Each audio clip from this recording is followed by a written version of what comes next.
కాదు జగన్, నేను సీతని కాదు. కుక్కలు చింపిన విస్తరిని, పశువులు పాడు చేసిన పూల మొక్కని, పెళ్లికి అర్హత లేని ఆడదాన్ని. నేను ఇక బ్రతకూడదు.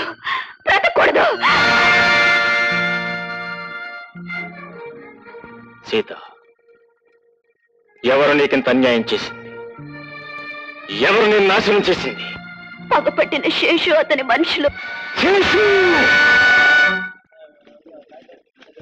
ఎవరికి వాళ్ళు దేశ నాయకులాగా ఉపన్యాసం కూడా కదరా. త్వరగా కానివ్వండి. జెండాలన్నీ తాళకట్టం అయితే ఆవుల్లో తీసుకెళ్ళి కట్టండి. పనులన్నీ పూర్తయ్యో లేదనని శుభ్రంగా చూడడానికి వస్తున్నారు. త్వరగా. అన్నా, ఏం తమ్ముడు? ఏమిటన్నా ఈ హడావుడంతా? నీ తెలీదా? రేపు ఆగస్టు 15 జైలు ఆవరణలో జెండా ఎగరేసి ఖైదీలు పోలీసులు అందరూ కలిసి ఉత్సవం చేసుకుంటారు. ఖైదీలంటే అందరూనా? అందరూనయ్యా. నేను కూడానా? నాకు అదృష్టం లేదు కదా. అవునులే, నేను పెద్ద నేరస్తునిగా. అందుకే దేశమంతా స్వేచ్ఛగా సంబరం జరుపుకుంటున్న ఈ సమయంలో కూడా నేను ఈ కటకటాల వెనక ఖైదీగానే ఉండిపోవాలి. అన్నా, నాకు స్వాతంత్రం లేదు కదూ. నాకు తెలుసు, రాదు కూడా.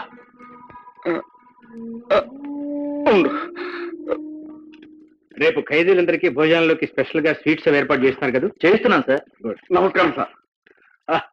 ఏ రామచంద్రయ్య, అర్జెంటుగా వచ్చి నమస్కారం భారిస్తున్నాం. ఏమిటి విశేషం? సార్, రేపు ఆగస్టు 15 సార్. అందుకనే కదయ్యా ఈ హడావుడంతా. అంతా కలిసి సంబరం చేసుకుంటున్నామని విని పాపం వాడు ఏమన్నాడంటే, వాడేవాడు అదేనండి మన ఖైదీ 203 ఏమన్నాడంటే, అందరూ చేసుకునే స్వాతంత్ర పండుగలో నేను పాల్గొనే అదృష్టం లేదా అని బాధపడ్డాడు సార్. అందుకని అతన్ని కూడా అందరితో కలుపుతానంటాం. కానీ రామచంద్రయ్య, అతని ప్రవర్తన చాలా మారిపోయాడు సార్. పాపం చేసిన తప్పుకు చింతిస్తూ ఎంతో ఆవేదన పడుతున్నాడు. నాతో ఒక మంచి స్నేహితుడిలాగా మంచి చెడ్డ చెప్పుకుంటూ ఉంటాడు సార్. ఆల్ రైట్, నీకంత నమ్మకం కుదిరితే అలాగే కానీ అతని వల్ల ఏ అఘాయిత్యం జరిగినా దానికి బాధ్యుడవు మాత్రం నువ్వే అవుతావు. అలాగే సార్. అతను తాగెత్తకుండా సవ్యంగా ఉండేటట్టు చూసే బాధ్యత రాదు సార్. వస్తాను సార్.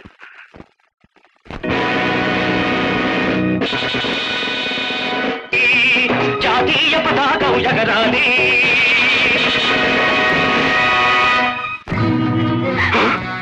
రేయ్, ఎవరైనా అడుగు ముందుకు వేశారా? పైసలు పీకటికి పార్టీ జాగ్రత్త.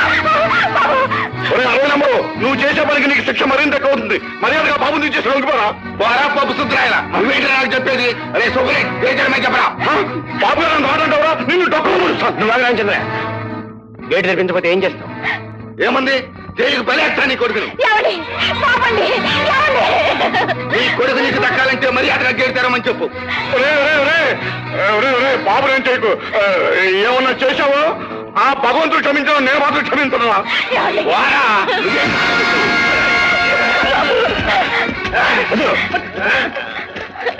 చేసిన తప్పుకు శిక్షణ పెంచకుండా పసివాళ్ళు అడ్డు పెట్టుకుని పారిపోదాం చూస్తున్నావు.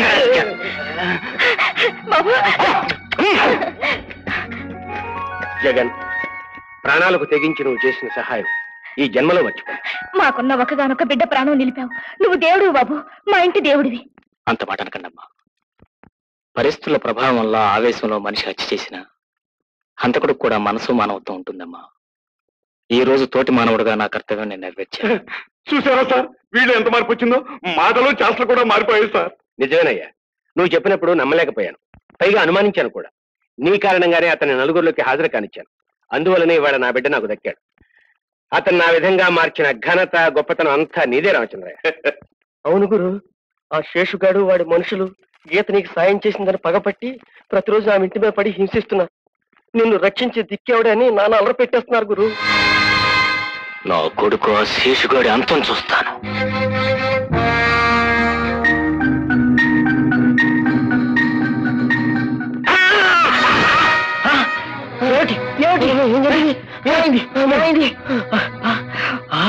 మోర్చిపోయాడు.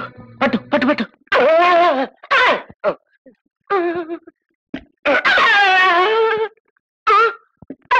ఎవరైనా పడిపోతా, నేను పారిపోతా. నేరస్తులే అదృష్టవంతులు ఈ పిచ్చోళ్ళ కంటే. జగన్, ఏమిటో ఎందాక పడిపోయామంట? ఏమైంది? ఇందాక నన్ను చూడటానికి వచ్చి నా స్నేహితుడు ఒక విషయం చెప్పాడు.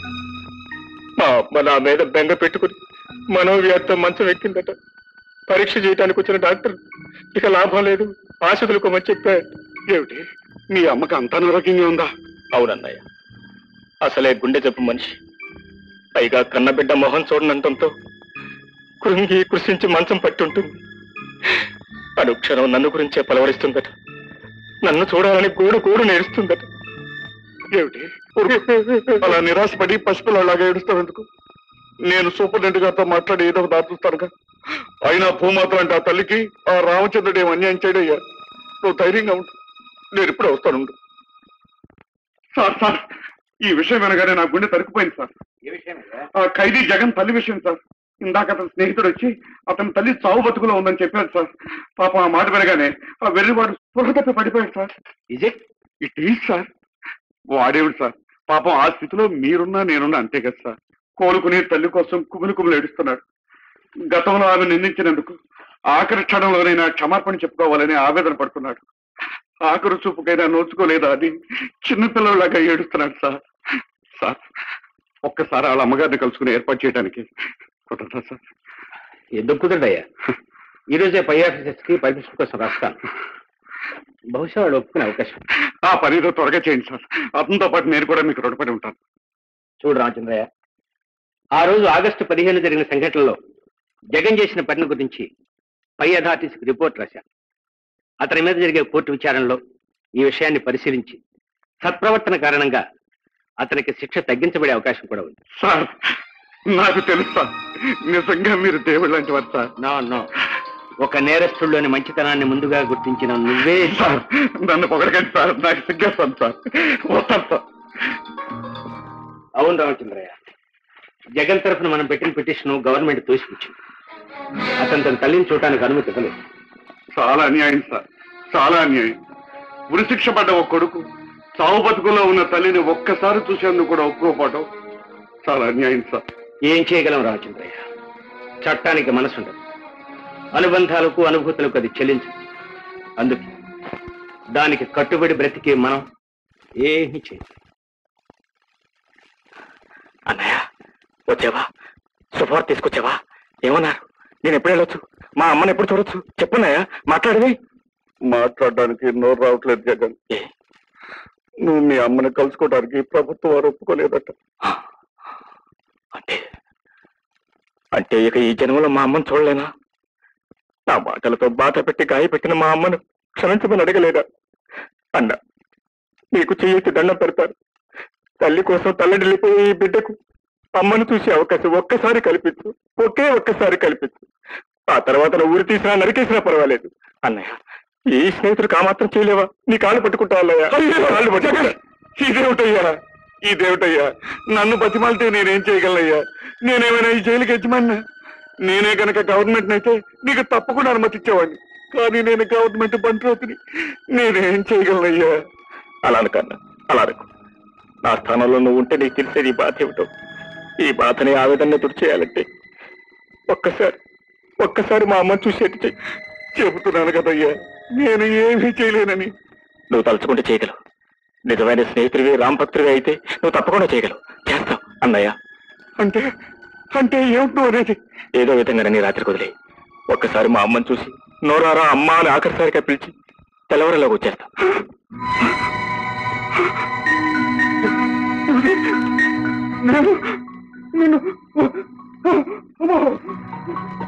అన్నా, శ్రీరామచంద్ర బాబు,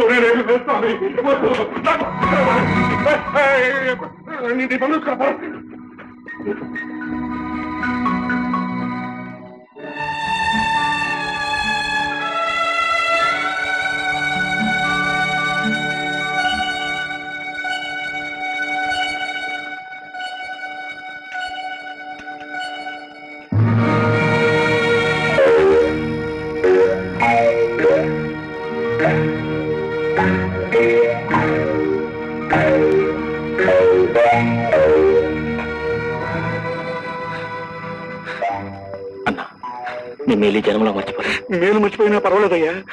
తెల్లారేసరికి రావడం మర్చిపోయి ఉంటే కొంపలు అంటుకుంటాయి. ఇదిగో నీకోసం నేను చెయ్యరాని తప్పు చేస్తున్నాను. నువ్వు రాకుండా తగా చేశావుంటే. అదేంటన్నా, నీలాంటి స్నేహితుడిని మోసం చేయగలనా? నా మీద నీకు నమ్మకం చెప్పు, నేను అసలు వెళ్ళిన అది కాదయ్యా, నేను చెయ్యకూడని తప్పు చేస్తున్నాను కాబట్టి 1 పసాలు అంటున్నాను. తమ్ముడు, నువ్వు తెల్లారేసరికి వచ్చేయాలి. పద, పద.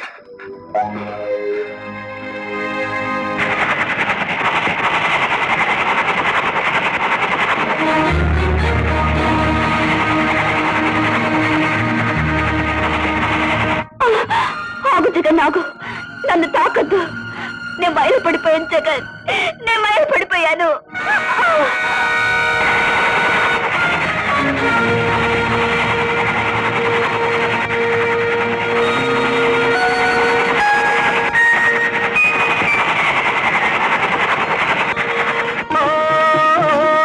కురిసే నవ్వుల కుంకుమ పువ్వుల జవ్వని, ఏ ముద్ద మందారమో నేనుదుట సింధూరమాయనే, ఉదయ రాగాలలోనే హృదయ రాగాలు తెలిసే. కురిసే నవ్వుల కుంకుమ పువ్వుల జవ్వని,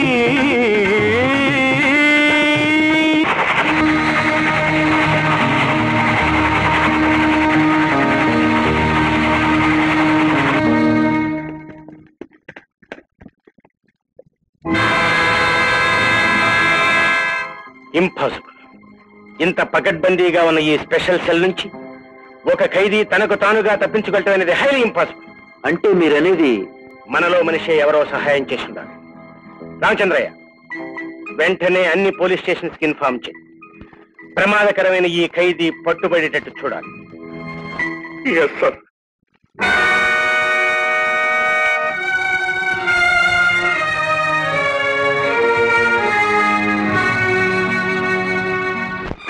ఏమే, ఇల్లు మార్చినంత మాత్రం కనిపెట్టలేమనుకున్నావా?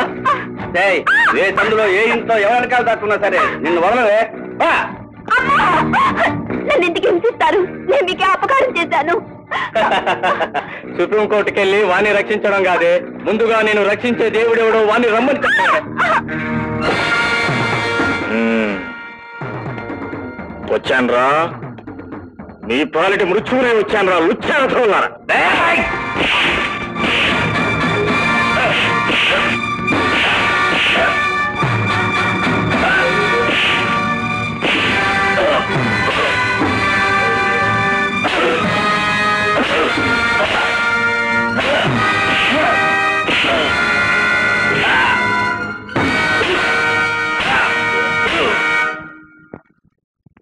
చెప్పు గీత, ఆ శేషుగాడు ఎక్కడ?